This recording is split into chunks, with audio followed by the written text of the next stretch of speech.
Hello and welcome to another episode of the Leadership in Construction podcast.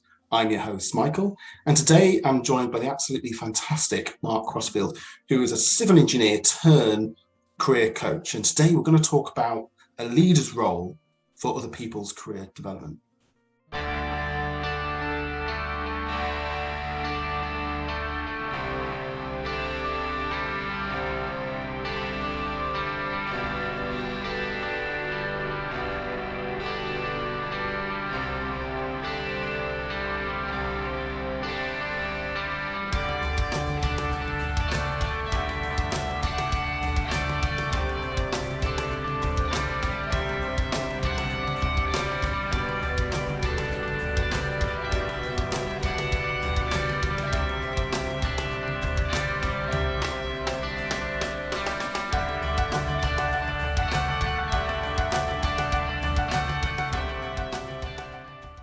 So Mark, welcome to the show. Hi, Michael. Thanks very much for inviting me on your show. I'm really pleased to be here discussing this important subject with you today. Yeah, absolutely. And I think it really is an important subject. And it's certainly a subject where in my professional career, it's left me pondering what's the right thing to do, how much do we need to do as leaders for other people's career growth. So I think this conversation will bring huge amounts of value. And just as we're starting off, obviously on your own website, you've got your own blog about these sort of do's and don'ts for leadership, for leaders about career development. So we'll be diving into that in a bit more. Before we do, just wanted to really speak to you and get a bit more about your background, how you got into construction, what led you down the coaching path. Yeah, it's a good question because I didn't start out as a career coach, as you can imagine. I studied civil engineering at university, and when I left university, I started a graduate position in a big local authority in Northern England. And I spent probably 10 years in that organisation and became a chartered civil engineer along the way and member of the Institution of Civil Engineers. And then moved into another organisation, another local authority, into more of a management role. And I spent 15, probably more than that, actually, probably more like 18 years in management and leadership roles within that organisation. And during that time, I got trained as a coach, and I started developing my coaching skills. And I suppose what happened was, after working 28 years in civil engineering, I wanted to try something different, because what happened was I had what I now call as my Manhattan moment. I was walking through Midtown in New York, and I caught up in the whole atmosphere of being in New York. I felt really sort of, really happy and vibrant and overjoyed at being there. But I recognized in the same moment, I felt like that I wasn't enjoying my role anymore. I didn't enjoy my job.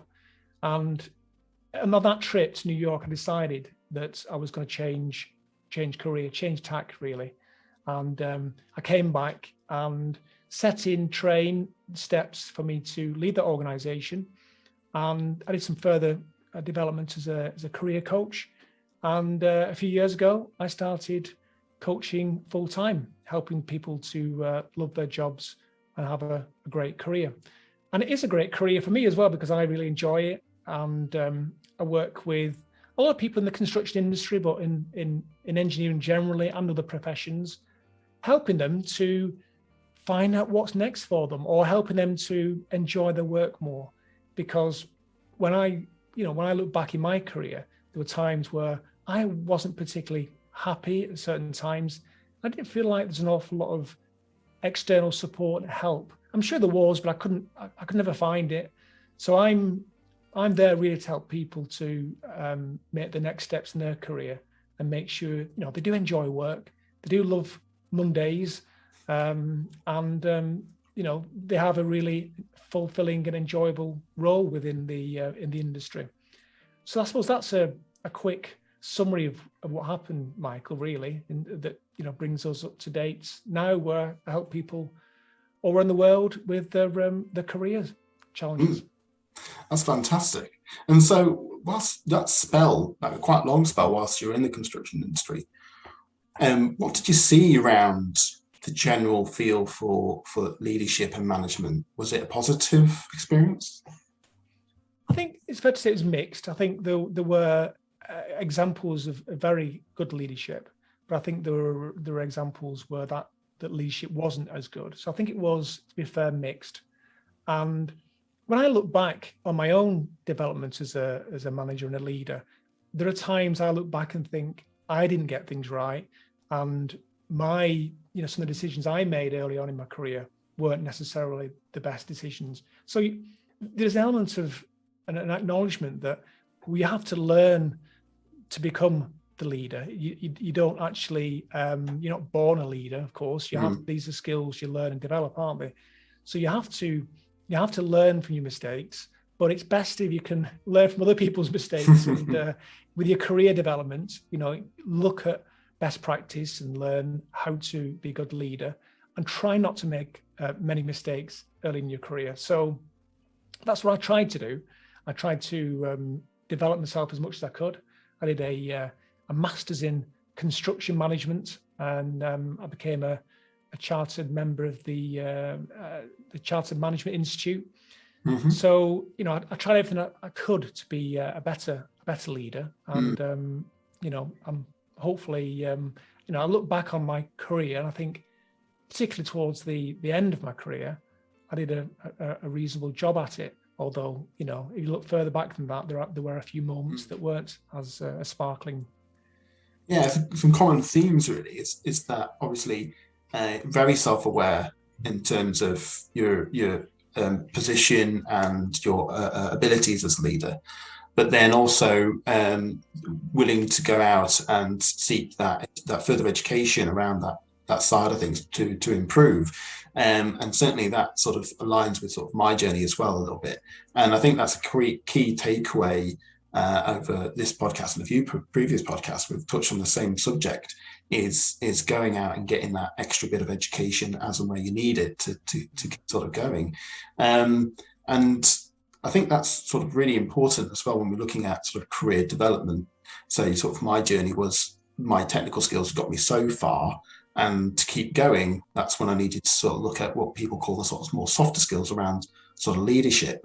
And very much like yourself, I sort of looked inward, self-reflection, and started to educate myself some more. So in terms of career development, sort of to bring us on to our sort of main subject, what we're really going to discuss is about what is a leader's role, or what should a leader's role be in the development or the career development of people that they maybe lead or that they work with. What's the first thing you'd sort of springs to mind when we start talking about career development? Probably the first thing that springs to mind is that the landscape has shifted a little bit. I think previously, when organizations were many layered and bigger, probably there was often a sort of path through a career, through an organization, or a career path through an organization. And I think what happened was, probably a couple of decades ago, organizations started to become flatter. And I think there was some view that the leader needn't now worry about the career aspirations of their employees, almost like the leader needn't bother with thinking about what the career issues of employees that work for them. And I think that was wrong-minded. I think I understand why that view prevailed, because organizations became flatter. People became much more understanding that the responsibility for their careers was theirs. And it still remains, you are still ultimately responsible for your own career, but leaders still have a big responsibility for supporting individuals and organizations with their careers. And so any good leader needs to understand that and try to support employees within their organization with their aspirations for their career. So that's the first thing probably that comes to mind, that whilst it is a personal responsibility, leaders do have a responsibility as well. Quite an interesting perspective that you just said, because organizations definitely are becoming more flatter.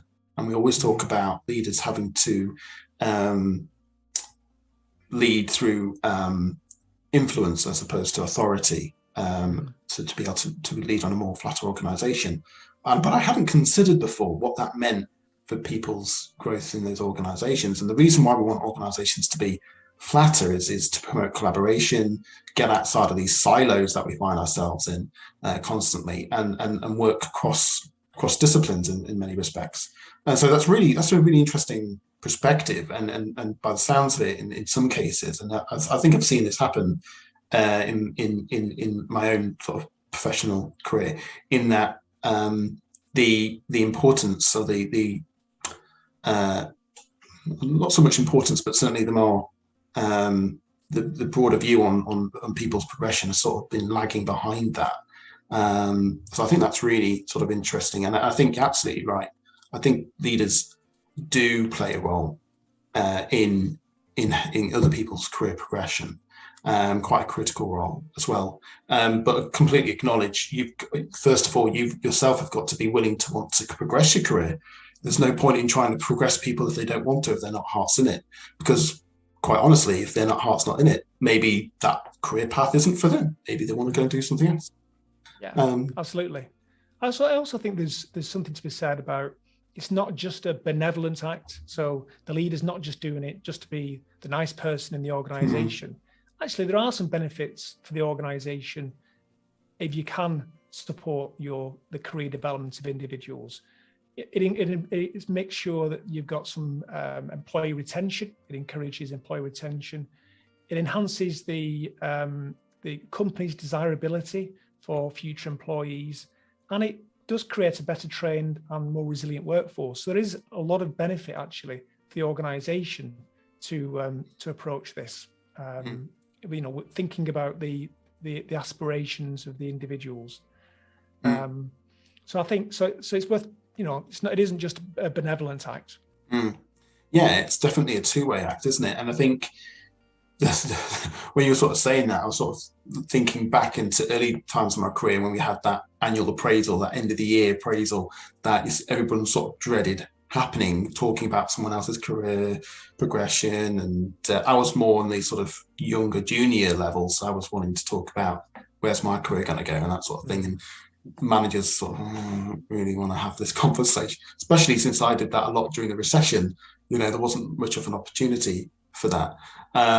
So it's quite interesting, and I think it's key to recognize that this is two-way, helping others realize the right path for them might not necessarily be in line with their current role, but certainly what is their progression, how do they fit into this organization, comes back in bucket loads. It's about giving first, isn't it? And then you get back what you put into it, what you invest.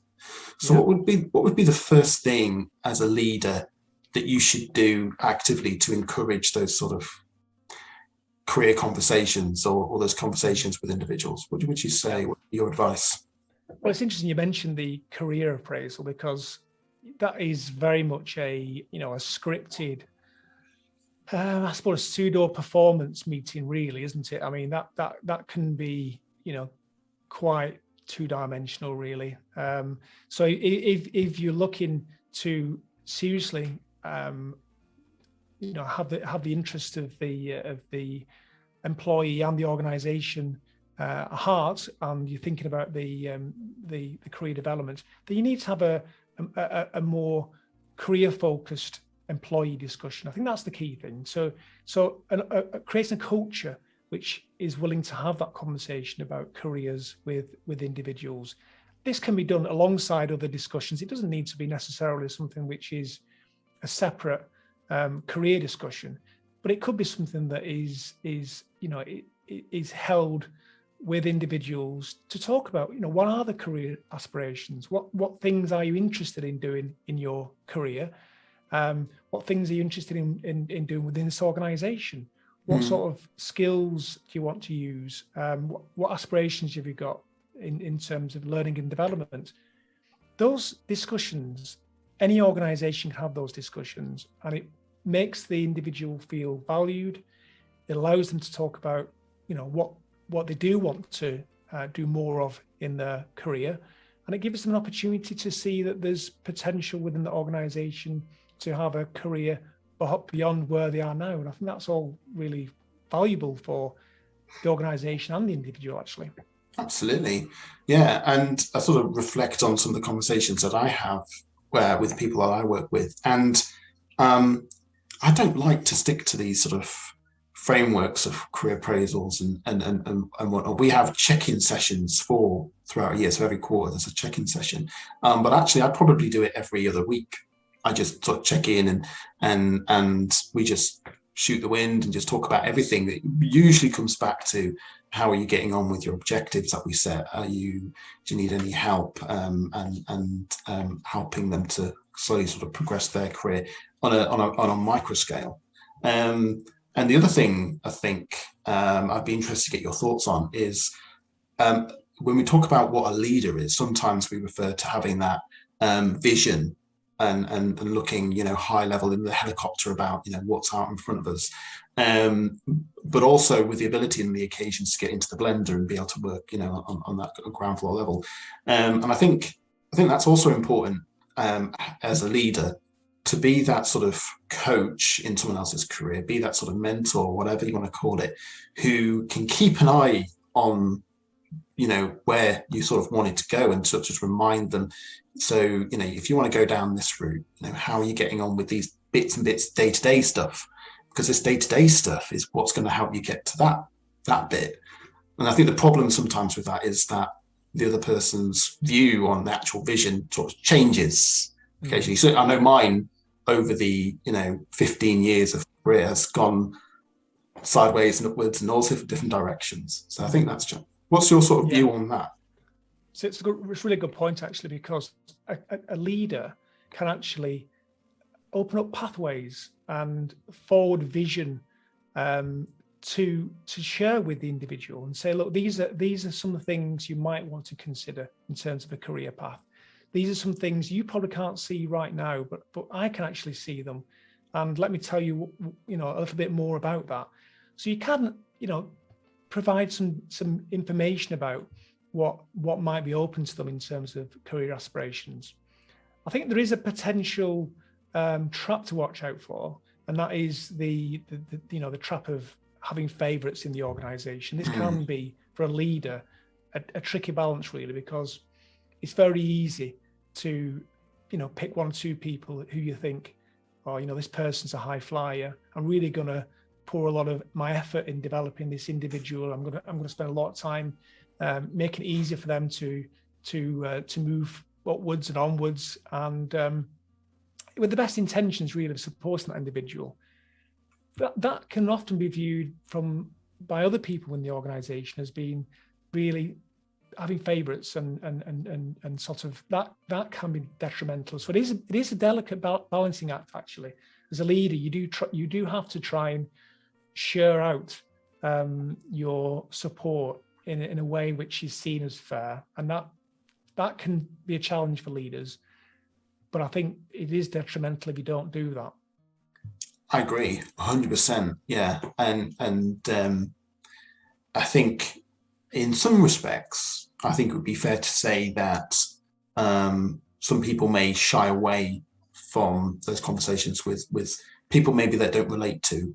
So if you're a male leader, you might struggle with those conversations with a female member of your team, for example.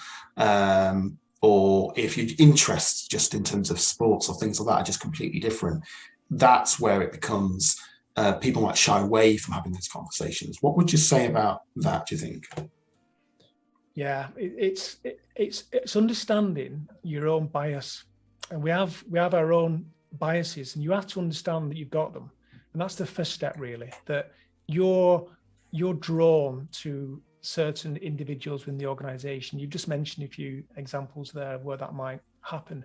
So you have to be really aware of that and try not to fall in the trap of just promoting people that you're drawn to. And I suppose you can do that in a few ways, really. I suppose one way is you could make a list of the individuals that that you're supporting within the organization. Let's just say you've recruited some graduates, let's say a couple of years ago or 3 years ago. They're on your radar. You've got a list of those individuals. There might be a dozen people, let's say, in the organization. Depends how big the organization is. But you make a list to check in with those individuals and talk to them and spend time with them, talking about their career aspirations. That means that you're not going to be dragged into just talking to the people that you feel more comfortable to having discussions with. That's one thing that you can certainly do. I think the other thing is to take an interest in people that you're not necessarily immediately drawn to, because quite often that is probably it's a blind spot probably you've got anyway. And if you're looking at having very open and diverse organizations, having conversation with those individuals is only going to help you and develop you as a leader. So actually, run towards those that you don't automatically feel that you're drawn to, and have conversation with them, help them, support them, and try and be equitable with your support. Yeah, think about what you could learn from getting to know them, or something that you might find a hobby or an interest that you never knew you had before. So that's really interesting insight and perspective. So I sort of wanted to go back a little bit to when we were talking about working in sort of flatter organizations and these sort of silos. And certainly my experience, certainly when I joined the construction industry, I was put into one sector and that was it. But honestly, I've mostly stayed in that sector my entire career. I've gone and branched out and done little different things. And if I look back now, I sort of think, I wish I'd done quantity surveying or land surveying, because actually I quite like those kind of jobs as well. And I didn't really consider branching out and doing different things. How important do you think it is to, particularly on the graduate level, but also at the higher level, you've gone through, say, someone in my position of 15 years in the same area. How important is it to get varied experience throughout the organization or throughout even just the sector? Yeah. Well, if I think back to my time as a graduate, I was extremely lucky. I was able to spend 12 months in a design office, 12 months on a construction site, 3 months in a soils laboratory, 3 months working for a contractor, 3 months working for like a policy team. It was the dream ticket, really. And I was able to understand so much more about engineering and all the different aspects that I felt very rounded with my development. And, I know that some organizations don't have the scope to offer as much as that. I get that. And, you've got to be realistic. I mean, you can buddy up with other organizations. That's the way of course you can do that. But I think where you can, the more you can rotate your graduates and your employees, the more you can give them enrichment in different areas and get them involved, the more they're going to see the bigger picture and the more they're going to become a valuable part of the organization. So I think it's vital to do that. And, where you can, creating programs where people move around and learn more about different aspects. It's an absolute winner. I know many organizations still do that. I'm not sure about the construction industry. I must admit, I'm a bit disappointed with some parts of the industry. I don't see a lot of this compared to maybe, the evidence 20 or 30 years ago. In other industries, like for example, the legal profession, if you're a graduate in the legal profession in some of these big legal firms, you are moved around. You start in one seat, you move to another seat in 6 months' time or 3 months' time. You understand all different aspects of law within that organization. Mm-hmm. And it's the same thing in civil engineering. How can you be a complete engineer if you only spend your time in one area? It's very difficult, isn't it? Yeah, absolutely. I mean, I think in my career, I completely went away from what I was doing, learned a whole different set of skills and appreciation for architecture and what structural engineers have to contend with, and then went back into the aviation sector again. And I've gone back again. So I've swapped and changed, but having that appreciation of how each one is interconnected is hugely important. So I completely agree. I think, certainly as incoming graduates or apprentices, you should be able to get a feel for sort of different roles, because what you start off thinking you want to do might not be what you want to do forever. What about later on in your career life? So, you've been doing the same sort of thing for 15 years. Maybe you've got a bit into a comfort zone and it's a bit scary to go and try some things different. Are there things that you would recommend to those sort of career professionals? Yeah. Well, the biggest risk that you'll have in your career probably is that you end up in a comfort zone, because it's not an ideal place to be, really, because it's not uncomfortable enough that you're going to do something about it. So you don't feel like you need to do anything, but you're not necessarily feeling like it's a really enjoyable role, and you feel sort of you really love the job. So it's a very difficult position to be in, and a lot of people end up in that position. And what can you do? I mean, I suppose the more you can make it uncomfortable for yourself, the better, because then you'll do something. So finding out about other things you could be doing within the industry, other roles that you might be interested in.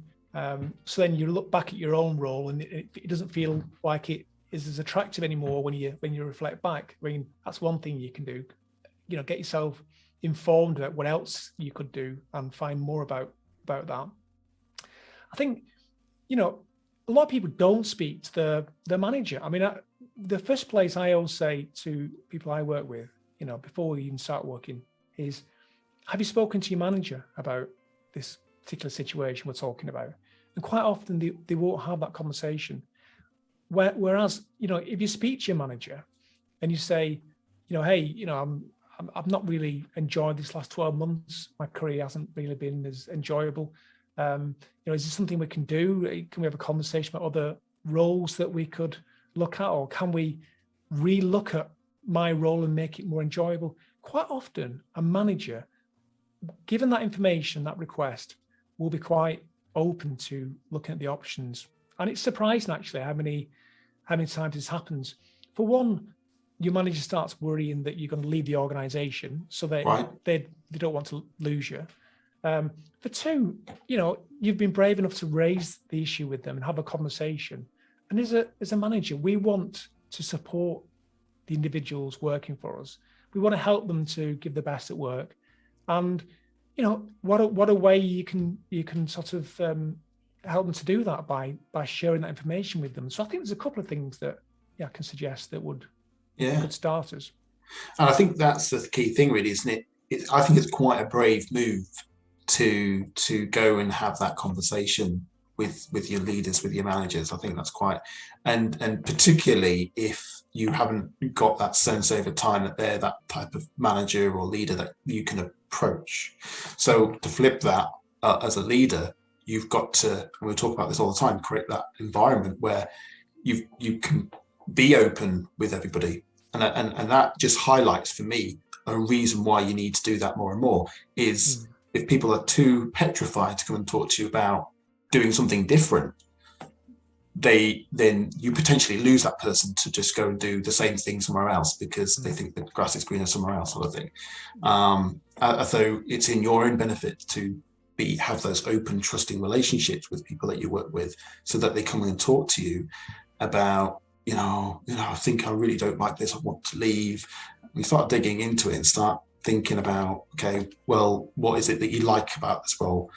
And try and find that career path for them, I think is a major win, as we talked previously, for both for them and for the organisation. Yeah, absolutely. And this idea still prevails that work is something that should be endured rather than enjoyed, and that is crazy if you think about it. But a lot of people still have that mentality that I'm here not to enjoy this role and find it fulfilling. I'm here really just to sort of whatever, get a salary or sort of make a living, etc. And that is quite a limiting viewpoint, that you could actually still be making a living but enjoying your job. And isn't that a better position to be in than where you are? Again, and I think you're right. And I think leaders, though they might not voice it a lot, actually want you to come to work because you're passionate and you enjoy your job, as opposed to you just come to pick up a paycheck. because that doesn't make for a very inspiring workforce, and you don't produce very inspiring work. So you've got to be motivated and inspired to come to work. So, I think most leaders would want to promote that. Absolutely. Yeah. How much does a learning and development support play a role in this as well? Getting the people the right training. So we talked about experience. What about physically getting some of the right training, particularly if the role is something completely different from what you're doing now? Yeah, I always remember that quote. You might have heard it. It goes something along the lines of, I can't remember who said it actually. It goes along the lines of, what if we train our staff and they leave, and then the return to that is, what if we train them, what if we don't and they stay? Yeah. And I think that says a lot, doesn't it? That people, why worry that if you train someone they're going to leave the organization when not. You could train them and they could be an even better employee. But it underlies this thing that, training development is a key, to supporting people in their career and helping them to improve, their overall enjoyment, satisfaction in the role, and also the performance. So it is a big win-win really for everybody. That, sometimes it can, you can plateau in your performance and in your enjoyment in a role. But if you get some training and development in a certain area, it can definitely move you up a few notches in terms of your enjoyment of the role and your performance. So I think training development is quite a big aspect actually. That most organisations probably still are training and developing their individuals. I think sometimes it can be more about doing the statutory training courses, health and safety, contract, and that's fine. I mean, I understand that is important, but to have training and development which also helps with other aspects of your career. I mean, I remember when early in my career, I was sent on an assertiveness course. And it's probably called something different these days, but it was one of the best things I did actually, because it was all about how you can manage yourself within the work environment and getting that balance between being passive and being aggressive, and sort of really standing up for yourself in the workplace in a very sort of professional way. And so I think there are times where training and development is just the thing you need for your career, which gives you, the extra confidence and ability to move yourself forward, whereas before you've reached a stationary position. And I think that saying you were referring to at the start, it's a very similar one, but said by Sir Richard Branson, is train your staff well enough so that they can leave, but treat them well enough so that they don't want to leave. I think that's a key point. As you say, if you don't develop and train the people that you work with, and in different things a little bit outside of it, then say that if they stay around, that it's not going to be good for organisation flatlines. But then equally, if you do train them up and give them all the training you could ever hope for, but you then don't treat them well enough and don't acknowledge them and don't really encourage them, then they could look elsewhere and they've got all that found new knowledge. They're much more of a valuable person. So absolutely. I mean, inevitably, people are going to leave the organisation, even when they've had training and development. And I think that sometimes that is that's life, because they're going to leave. People are going to leave anyway, whether they get training and development, aren't they? So, but when they do leave, if they take with them the message that this is an organisation that you want to work for because they support you as an individual, they support your career aspirations, they help to develop you, then that does help when it comes to recruitment. I mean, it's very easy to find out about an organisation now. I mean, websites like Glassdoor, for example, it's very easy to go on there and just see, what people said about the organisation, what are people saying, is it a good organisation to work for? Top performers are not going to necessarily apply for organisations that don't have a good reputation. So you might actually be limiting your potential to recruit the right people just by having a limited and fixed approach to how you develop individuals and how you may or may not support their career aspirations. So it's pretty important to get this right. I think you're right, and I think more and more employees, certainly, talk about the next generation of people coming into the workforce, are looking for more than just a salary out of their job. What am I getting out for this other than just a paycheck? I think that is being asked a lot more, and certainly the more you progress in your career, the more that it becomes important. It becomes less so about salary and holidays and things like that, and sometimes it does come back to what else am I going to gain from this employment. So I think you're right, and I think it does make organisations more attractive to come to and work with, the more that they've got a training scheme included in their organisational culture. So I do think that's absolutely important at all. And the one thing that I think is lacking as well in the construction industry, and I'd love to get your view on this, is the buddying up and sort of coaching and mentoring schemes within organisations. Because I think the more we had mentors and coaches within organisations that was a bit more impartial to a situation, then I think that would also help. What would your view on that be?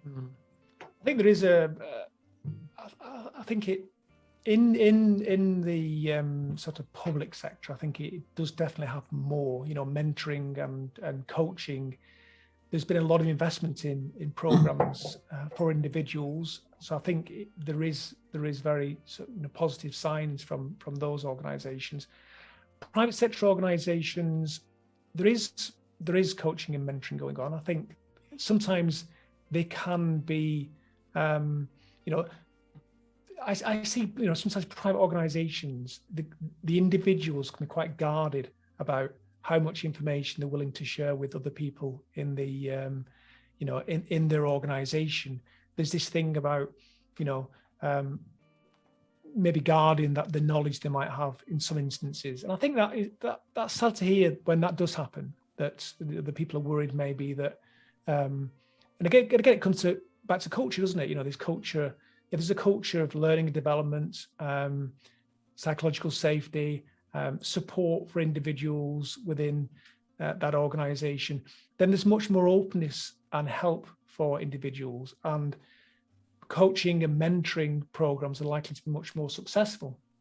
But I think at organisation level, as a leader, you're responsible for, making sure that you recruit staff, that you retain staff, and sometimes also when you need to lose staff sometimes if the situation prevails. But in terms of the coaching and mentoring, setting up a scheme is relatively straightforward. I mean, we're not talking about any special unknown territory here. I mean, it's relatively easy to set up. I mean, back in my time, I set up one with a colleague. We set a mentoring program up within the organisation. We gathered together probably 24 managers and asked them whether they were interested in being a part of it. And I think we ended up with something like 15 people that were interested in being mentors. We then trained them. So we provide some training for the individuals, because I think to have a mentoring program where it's just individuals giving their take on, what the best thing is to do for the individual, it can get a little bit, I don't want to say unregulated, because it's not regulated anyway, but it can become a bit of a Wild West situation if you're not careful. So I think having some training about how to be a good mentor, and what the steps are and how you deal with mentees in one-to-one situations and how you can best support them, that is essential, and again, easy to do and easy to set up. And once you get that in place and you get the culture of a mentoring relationship and system, then it becomes something that everyone recognises as an asset to the organisation, that people can draw down support if they need it, a mentoring support. Not everybody wants it, of course.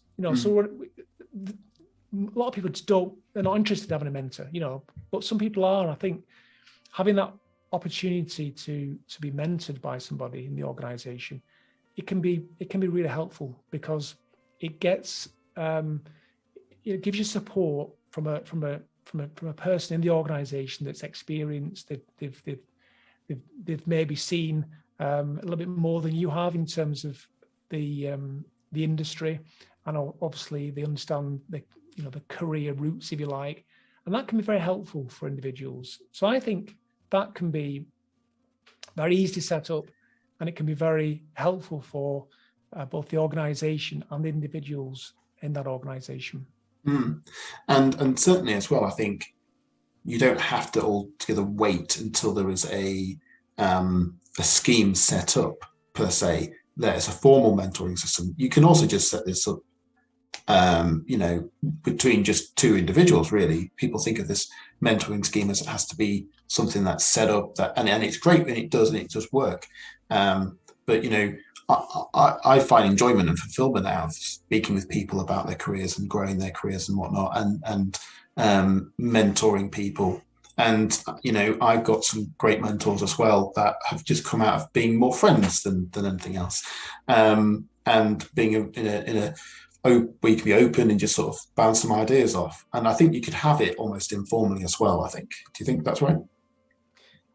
Well, I think the answer is yes, of course you can. I mean, that is something that is easy to set up, as you say. I suppose as it becomes bigger within the organization, then having a lot more people doing it, then I think it's more important then to provide consistency of mentoring, if you like, because not every experienced person within the organization, let's say there's a senior engineer character, let's say, who would be a good mentor.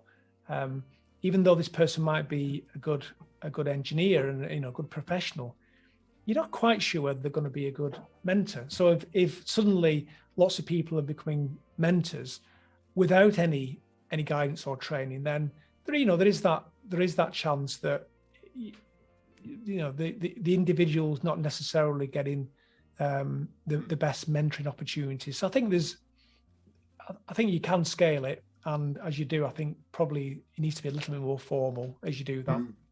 And if you are a mentor, it goes back to everything we've talked about previously, and you feel like you need a bit more education or a bit more training in that, go and speak to the managers and say, I really want to help by mentoring, but I think I need to upskill and get some more education on this side of things. So that's a really interesting perspective.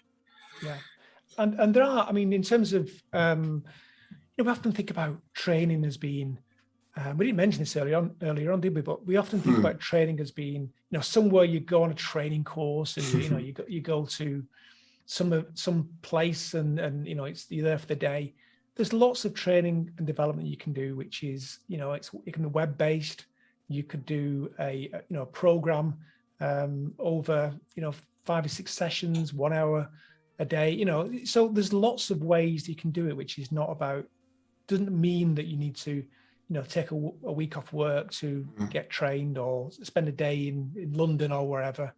Even LinkedIn provide, a lot of really good training courses, actually. You have to pick and choose. They're not all great, but some of them actually are relatively good. And it goes back to they bought lynda.com, didn't they?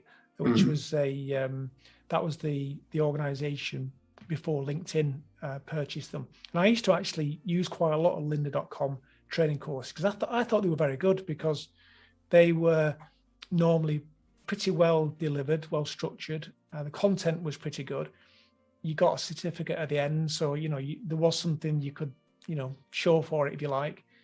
And more than anything, you were able to do these courses in your own time and develop yourself within your own time. And when you remember, again, it is your responsibility to develop your career. Then it's the best way of getting moving forward in your career. Yeah, I absolutely agree. And I think a lot of my career progression, when I've gone to do extra training, has had to have a chunk of it in my own time. And being a father of four, my own time is becoming smaller and smaller and smaller. So I think it's also critical key to get that training as early in your career as possible. But I think, yeah, you have to be prepared. I think that's quite important. You have to be prepared to do some of that on your own and in some of your own time. But if it's a subject you're passionate about, then actually I don't think it's a chore, because I remember I really wanted to learn about the NEC 4 contract, and I went on a big accreditation course, and there's a prerequisite that I had to do, and I was doing it like 2-3 in the morning. And that sounds crazy. I wouldn't want to do that now, but I was really passionate about it and really enjoyed learning, and I was getting loads out of it. That it was no problem to stay up late at the night trying to learn it.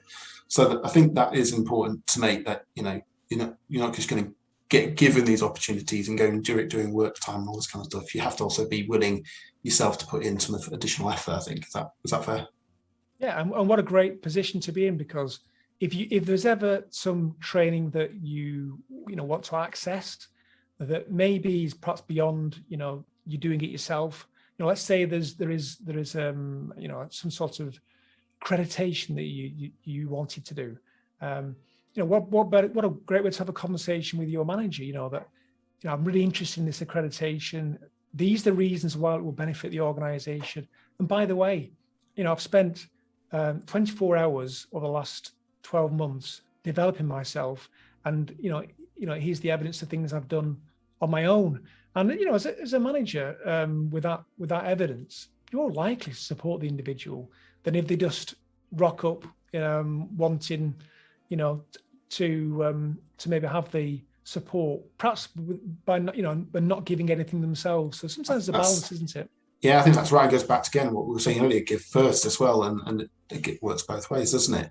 If you want to prove and demonstrate to your employer or to your leader or whoever that you want to go on this training course and you're really committed to it, you've got to be able to and willing to show the benefits to the organization, because I've had to fill out forms saying, why would this benefit the organization?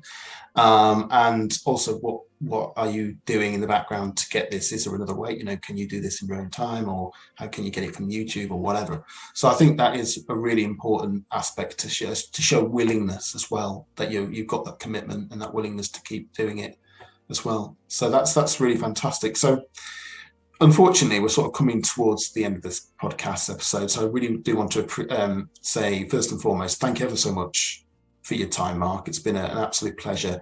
And just before we do ask the final question, just wanted to make sure that everybody can get in contact with you. Best way, is it through your website, is it? Yeah, they can email me at mark@bravocoaching.co.uk. That's bravocoaching.co.uk. Or they can contact me on LinkedIn, because I'm on LinkedIn quite a bit. My website's at bravocoaching.co.uk. So any of those things. But if you Google my name, Mark Crossfield, and Bravo Coaching, that normally brings up lots of ways to connect with me. So thank you for the opportunity. And I've really enjoyed our conversation, actually. No, same, likewise. So I want to end this podcast with the same question I ask absolutely everyone, is what do you think is the most important aspect of leadership? Ooh, that's a big one, isn't it? I haven't prepared this because you only told me at the start. So this is going to be an authentic answer to that question rather than a contrived one. I think it's about understanding yourself as a manager, and what your as a leader, and understanding what your traits are and your style of leadership. What is your go-to style in terms of how you'd like to be a leader?